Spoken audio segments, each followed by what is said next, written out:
Welcome to Count Stackula for another video. Let's dive into what's been going on with your boy Count Stackula here in the last few days, weeks, however long it has been since I posted another video. Let's get into it.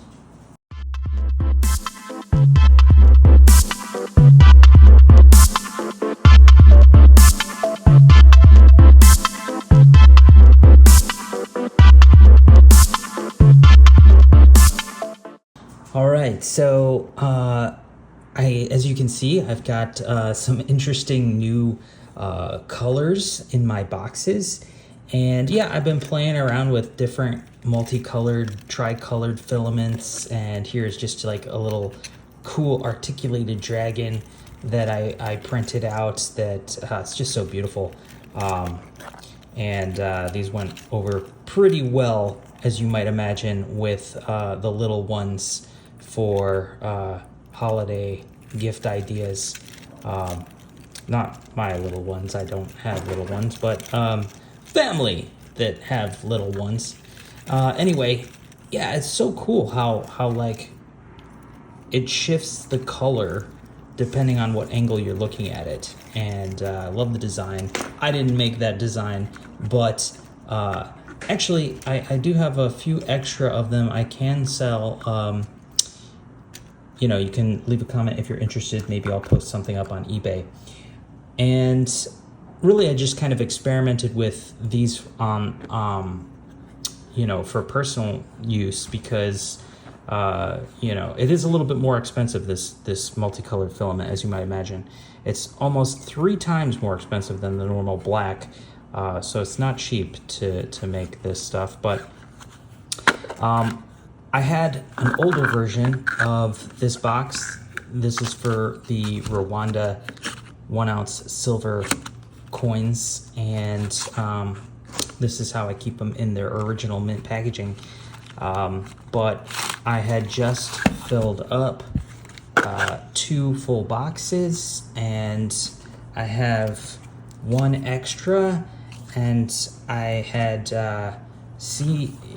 recently seen that they had come out with the dragon for the 2024 release, and I have a bunch of the lunars. I've been stacking like 5 or 6 of each of the lunars for whatever reason, maybe for resale one day or just because they're pretty coins.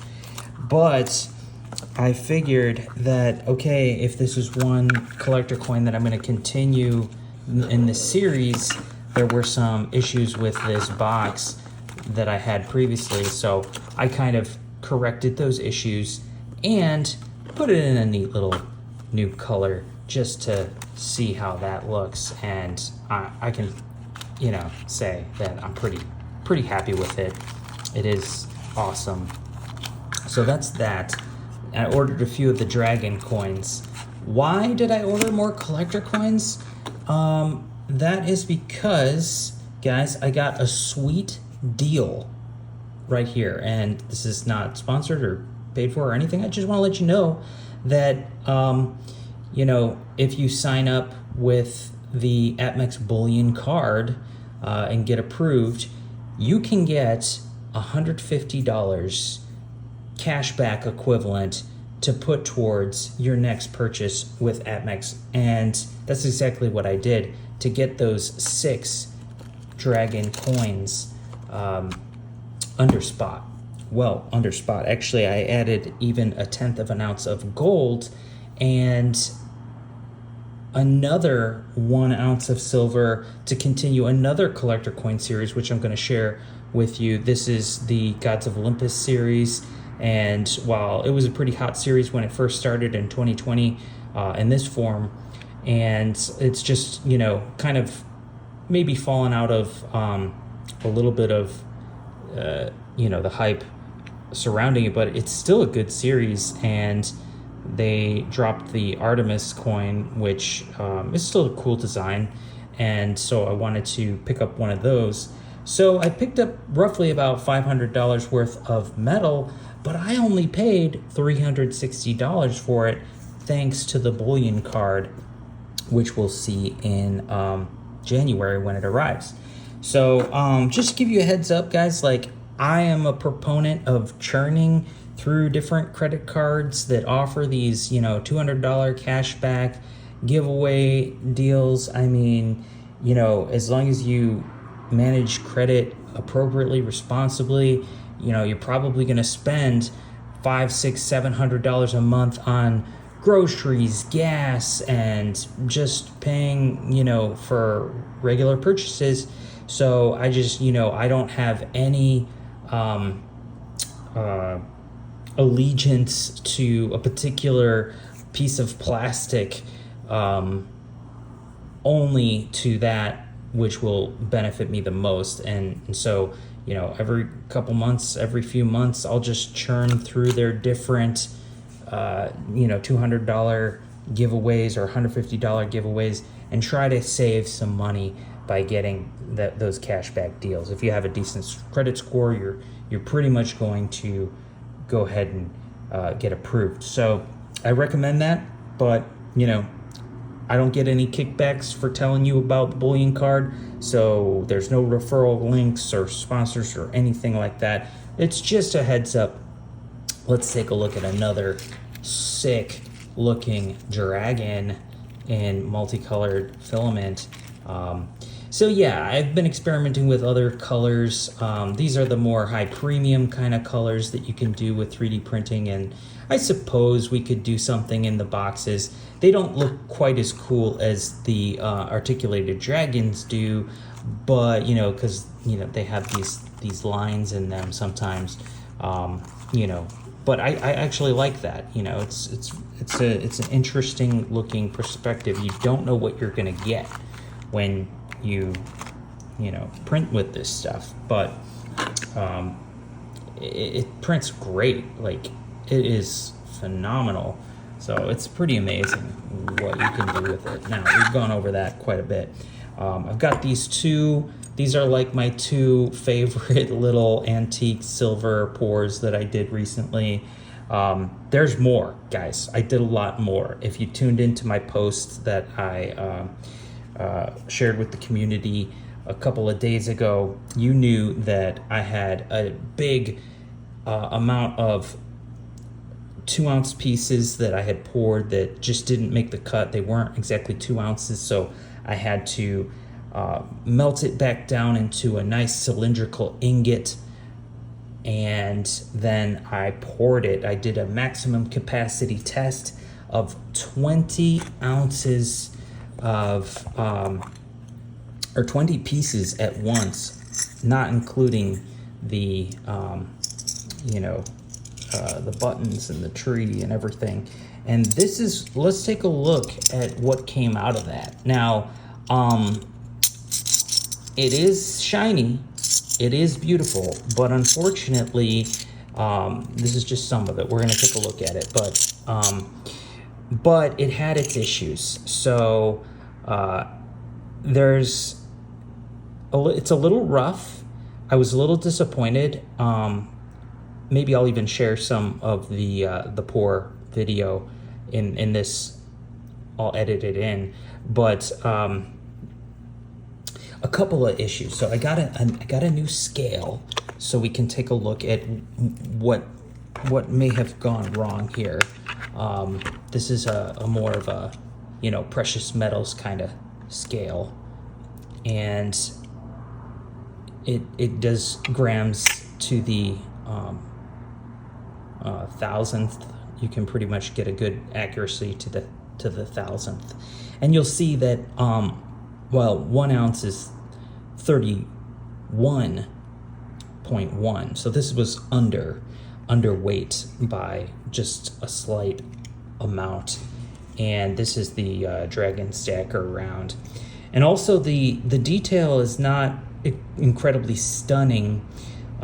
So yeah, this one's gonna have to get remelted. But why did this happen? Ultimately, I screwed up on the pour because the vacuum did not pull properly, and so all the pieces pretty much suffered slightly and didn't make weight because it didn't pull a complete vacuum. And although I got a decent pour, from the looks of it, it's that, you know, they're all going to be under, because it's very thin margin of error will make the piece underweight. Let's take a look at some of the others. So this one we've seen before, also underweight. Let's take a look at this one. This is a cool symmetrical tiki type design stacker, and also under, as you can see. So a lot of disappointment, but it also was a success. It was a partial success and a partial failure, because what I was testing was basically maximum capacity. How many can I get out of one pour? And yeah, I can do 20. I can definitely do 20. And the amount was not the reason why it failed. Like I said, the reason why it failed was due to there was a leak in the system, which had nothing to do with how much silver I was pouring. It had everything to do with my silicone seal that basically had failed on me because of heat deterioration. It had burned through the silicone, and I couldn't really do anything about it. But I've switched around this Pegasus stacker a bunch of times, so it looks pretty cool now. I think I finally landed on a design that I can be proud of. But I decided that, and here's another Tiger stacker. Oh, this is not the stacker, but there's another Tiger nonetheless. So I've kind of decided on to redo the test. Okay, so these guys obviously are going to get melted, so they're in this little melt pile right here. Let's take a look at some of the 1 ounce pieces that actually made the weight. So here we go. As you can see, this one 33 grams. This is over 1 ounce. It's actually 1.07, which is a little bit too much, actually. So this one has its problems as well. This is the Skulls and Roses stacker, and it is over 1 ounce. Technically good. I'm gonna hold it for a little bit longer, but because none of these pull the full vacuum, they're not gonna have 100% detail like they should. This has its issues, as you can see here. It's thicker on this side, thinner on that side, and that may be due to the vacuum, but it may also be due to how I designed the sprue. Taking a look at a few more here. This one suffered some voids here, also at the bottom, due to not having proper pull on the vacuum, but it did meet the 1 ounce criteria. So it'll stay in my collection a little bit longer, but it probably won't remain forever. And I wanted to do a little tribute to the whole Israel war, and a little "We Stand with Israel" stacker. Well, technically not a stacker, but flag. And this one did come out to just barely 1 ounce on that one. We've got another Pegasus round that came out just right in terms of weight, and a few other designs that I was testing. This, the Lucky Dragon, also came out at perfect 1.01. That's right where I want it. So the question is, can I trust these weights? Because if the vacuum didn't pull, and as you can see, there's some voids at the bottom where maybe it would have come out better if it did pull. Maybe this issue up here also thinning on that side would change things. If the vacuum did pull, maybe it would be heavier, maybe it would be too heavy, just like the skull. So I don't know. That's why I decided I have to run this test again, being that the data is inconclusive. All right, so, but these are all the technically successful pours, I guess, in that they made their weight. I could potentially hang on to them a little bit longer, but for me, you know, if I didn't get that perfect pour, it doesn't really matter what they weigh, because the detail is going to be lacking. If you look closely at this, for example, you should be able to see the fish. And let me just compare so you know what I mean. On this, basically the same design, okay? Basically the same design, except that on these ones, the vacuum pulled appropriately. On these two, can you see the difference? Can you see the difference in the fish and the detail on the turtle? To me, it's pretty clear that there's more detail when, you know, everything is done properly. So it's gonna have to eventually get melted. Let's take a look at a few more, because 20 is a lot, and I got some new ones that you haven't seen yet. So there was another one of these Pegasus stackers, but another dragon round, another Pegasus, and here's the new one, guys. The new one. This one's different, as you can see. It's the low poly skull. Actually, I call it the rum skull. It's the low poly rum skull coin. I absolutely love this thing. I think it's gonna look so cool when it's antiqued. This was a fun design, and I think I'm gonna probably try to do some more low poly coin designs like this.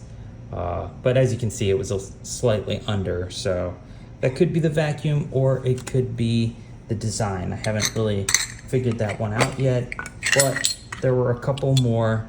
One more of the flags I tried to get that didn't come out quite nice, but I think this one looks pretty decent. And then these guys, which I love these.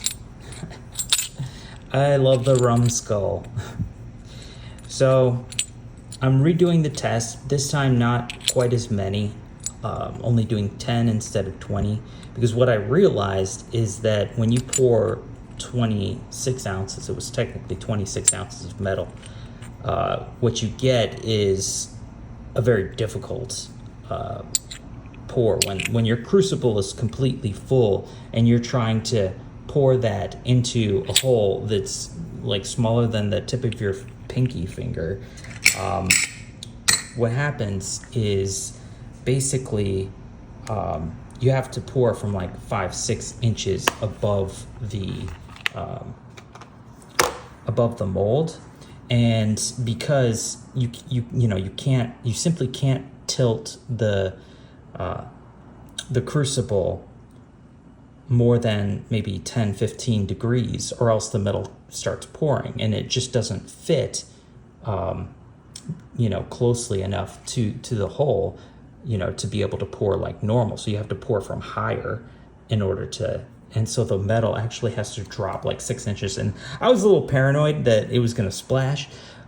It didn't splash. I'll definitely show that part of the video, but so you'll see what I'm talking about. But it was still kind of like sketchy. I was a little sketched out that it might actually spill all over me. but it didn't. Thankfully, it was awesome. But I think it'll just be much easier to pour a 10 to 15 ounce amount in the future. I will do maximum capacity again once I nail in the entire all the weights and stuff the way they need to be. But I'm starting to get the hang of the whole process, and it's coming together quite nicely. So that is basically all I wanted to talk about today, y'all. So thank you so much for tuning in to another one of my videos. If you're interested in any of the 3D printed boxes, the links are in the description down below. If you want some color, you're just gonna have to negotiate with me through the messages, because that's actually gonna be more expensive due to the price of the filament, and I might have to create a separate listing or something like that. If you're interested in any of these 3D printed dragons, also hit me up down in the comments, or one of my listings on eBay. And if there's enough interest, or any interest at all, maybe I'll create a listing for it. So that is all. And what do you think about the collector coins that I decided to continue on collecting? The Lunar Rwanda series, as well as the Gods of Olympus series in silver. I also picked up the we'll leave that for the video when it arrives. So we'll keep it kind of a secret, but I will leave you with this one tip.